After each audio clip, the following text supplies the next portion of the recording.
Storytime. Everybody's saying that I cheated on my ex-boyfriend, but I want your guys' opinion. So a little background information. I was a college student, and I had been with this guy who we're going to call Jacob for about 6 months. Towards the end of his and I's relationship, stuff just started to get really boring, and every day I would get the ick from him. Now, at this time also, I had gotten a new job. While I was working, I had met this guy who we're going to call Tim. Since I was a college student, I decided to start working more, so Tim and I would see each other literally every day. Him and I really hit it off, like straight away.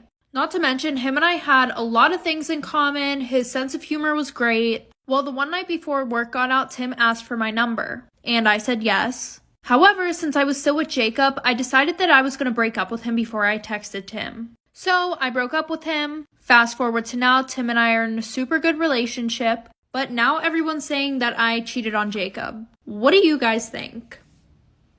Story time about how I got my ex-toxic best friend jumped. So a little background information. I was 16 and a sophomore in high school. And like any of these toxic best friend story times, she was super jealous of me for literally no reason. She would literally try to be better than me in everything. Like when I did a sport or a club, she would join immediately right after. And it wasn't oh, I'm going to join my best friend. No, it was, I'm going to join so that way I can show her that I'm better than her. For example, in 6th grade, I was captain on the volleyball team, and she decided that she was going to try out her sophomore year. She played it off as if she just wanted to try it out, but then I got announced captain, and she was pissed off when she heard that. She literally blocked me on everything.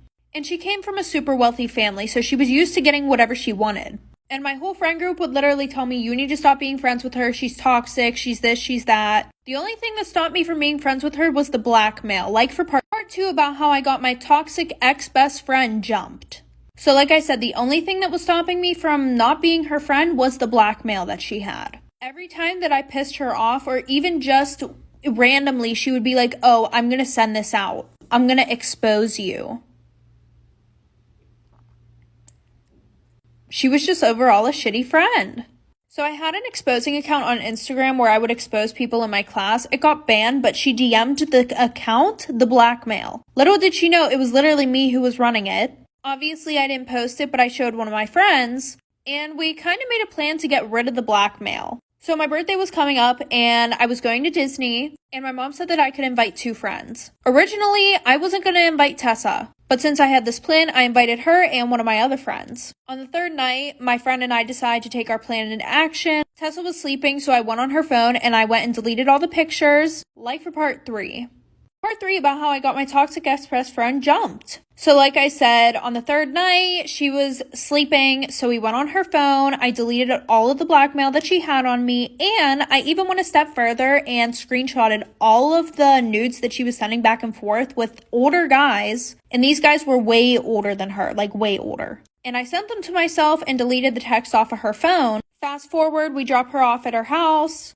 I stay over my friend's house, and we decide that we're going to post everything to my exposing page. And we also came up with a really good idea. Why not send this to Tessa's parents? So we sent them to her parents. And guys, when I tell you this exposing page had so many people on it, it really did. Somebody was like, OMG, like, please send a face reveal, like, I won't tell anybody. So what did I do? I sent a picture of Tessa, and that person posted it to their Snapchat story. Fast forward to the first day of school. We're outside for gym class, and 3 girls beat her ass. Story time about how my best friend was obsessed with me.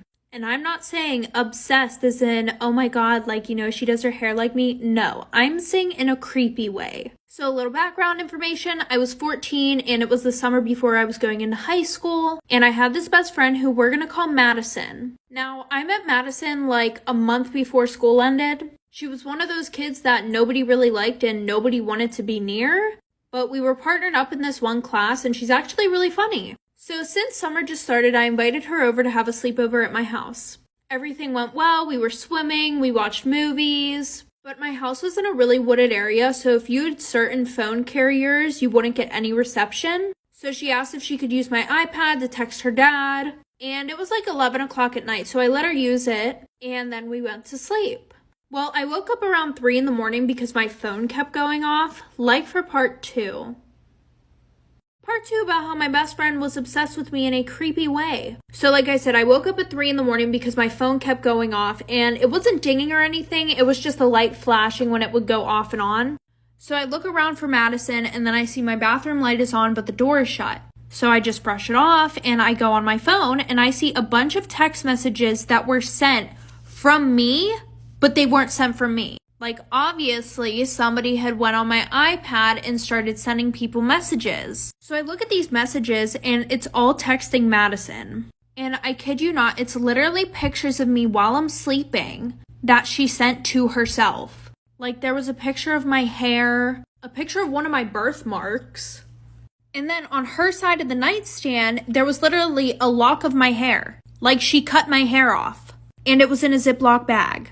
So at this point, I'm actually really creeped out, and I go and tell my mom. And my mom talked to her mom, and apparently she's done this before. Here we go with another toxic best friend story time. So a little background information. So a couple of years ago, I became best friends with this one girl who we're going to call Sammy. Every year, her family would go on a camping trip, and every year I couldn't go. Something would always come up, even if it was last minute. Well, this year, finally, nothing was standing in the way, so I could go on this freaking camping trip. And we had literally been planning this for like 6 months. So this plan was we would go up there in the afternoon after I was done with work and after she was done with school.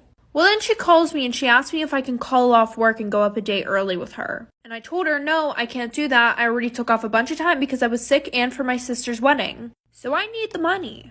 So after I tell her I can't go up on Thursday, I would rather go on Friday like we said, she responds with, well, we're going on Thursday and either you can take the day off and join or not. And then I told her, I'm not driving when the whole plan was for you to drive. Like for part 2 about my extremely toxic best friend. So like I said, she tried to talk me into taking off work so that way we could go up on Thursday, but I told her no, I would rather stick with the plan and go up Friday. And then she says, well, you can do that, but we're all going up on Thursday, so you're gonna have to find your own ride. And then I told her, I'm not driving up there. I don't know this place. So at that point, I was like, fuck it. If they leave without me, they live without me. I do not care at this point. And I pretty much said that. If you want to go without me, then go without me. And she called me and she was like, you're being extremely rude. A little background information on Sammy. She was a super selfish, self-centered person. And she has like only child syndrome. Every time we hung out, we had to do what she wanted to do. I was super annoyed about this because I had already planned for this vacation. Meaning I took the time off work. I rearranged my whole schedule. And now I don't really know if I want to be friends with her. What do you guys think? Story time about how my mom made me shave my hair off. So a little background information, I was 13 years old and in 7th grade, and I had just moved to a new school this year because my grandma was really sick and my family and I needed to take care of her. And for like the first 2 months, I had a big problem making friends. Until I met my best friends, Ashley and Nicole. Ashley was super sweet and Nicole was kind of a bitch. And I was in between, so we kind of all balanced each other out. But fast forward to later on in the year, we met this one girl named Kelly. And I'm not gonna lie, she was super nice but really annoying. She would always try to talk to us, always try to hang out with us. She was literally stuck up our asses 24/7. And the one day Ashley convinced Nicole and I to have a sleepover with Kelly and her. So we say yes, and Nicole, Ashley, and I are all texting in the group chat. And Nicole goes, well, I'm not going to promise that I'm going to be nice to her. And she actually said that we were going to play a prank on her. And that's when Ashley bailed because she didn't want to be a part of it. Like for part 2. Part 2 about why my mom made me shave my hair off. So like I said, Ashley bailed because she did not want to be a part of Nicole's evil plan to bully this girl. So fast forward, Nicole and I go over to Kelly's house and I start to feel really bad because Kelly's actually super nice and she wasn't as weird as I thought she was. Fast forward, Kelly's sleeping and Nicole comes over to me and she's like, hey, come to the bathroom with me. So I get up and I go to the bathroom and Nicole pulls out Nair. And I asked her what the hell she's gonna do with that. And she was like, oh, I've seen some people do pranks on YouTube. You know, they put it in somebody's shampoo bottle and then it makes them lose their hair. So since I'm the only one who thinks logically, I'm like, Nicole, you cannot fucking do that. And she's like, oh, don't be such a baby. This shit doesn't even work anyways. All the videos that I watched, people only lost like 4 strands of hair. Which made no sense because why the fuck were we gonna do it then? Anyways, fast forward, I go to sleep. I wake up in the morning and my mom comes to get me. Like for part 3. Part 3 about why my mom made me shave my hair off. So like I said, Nicole put the Nair in her shampoo and I went to sleep. I decided I was not going to be a part of this little plan. And I wake up in the morning, my mom comes and picks me up, and Ashley's texting me saying, hey, was Nicole nice to Kelly? And I told her about what she did. And Ashley was like, oh my god, that's so fucked up. Like, I'm gonna tell Kelly. And I was like, yeah, I was gonna tell her, but I don't want to get Nicole in trouble. So fast forward to dinner time, my mom gets a call from Kelly's mom. And she was like, Kelly took a shower earlier. She's losing her hair. And Nicole texted Kelly saying that your daughter's the one who put the shit in my daughter's shampoo. So my mom's like, well, how do you know it was my daughter? And she was like, Nicole also said that she saw the Nair bottle in your daughter's backpack. So my mom runs up to my room. She finds the Nair bottle in my stuff, which obviously Nicole put there. But my mom wouldn't listen to me, so eventually she sat me down in the kitchen and shaved my hair.